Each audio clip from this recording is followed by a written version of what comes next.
বাচ্চার মতন, যে লোকটা যাহা কিছু পরে কিছুই বোঝে না, তার নামাজ পড়িয়া কোনো লাভ নাই।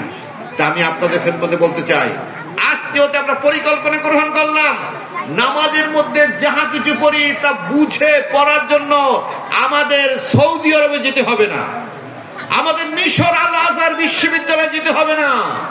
আপনার মসজিদের ইমামকে বলেন, হুজুর নামাজের মধ্যে যাহা কিছু পড়ি এটা আমাকে একটু বুঝাই দেন। বেশি না 3 দিন বুঝাইলে আপনার মুখস্থ হয়ে যাবে। এটার জন্য আপনার প্রচেষ্টা করতে হবে। আপনার পেটে ক্ষুধা, এটা ইমাম সাহেব বলবে না যে ভাত খান ভাত খান, ভাতের জোগাড় দেন, এটা ইমাম সাহেব বলবে না, এটা আপনারই ইমাম সাহেবের কাছে যেতে হবে। রিক্সাওয়ালা যেমন রিক্সা নিয়ে রাস্তায় রাস্তায় ঘরে 2 পয়সা কামাই করার জন্য, আমার বেড়া টেম্পুওয়ালা যেমন টেম্পু দিয়ে কিছু কামাই করার জন্য মানুষের কাছে কাছে দৌড়ায়, আমার ভাইরা এটা শিকার জন্য আপনার ইমাম সাহেবের কাছেই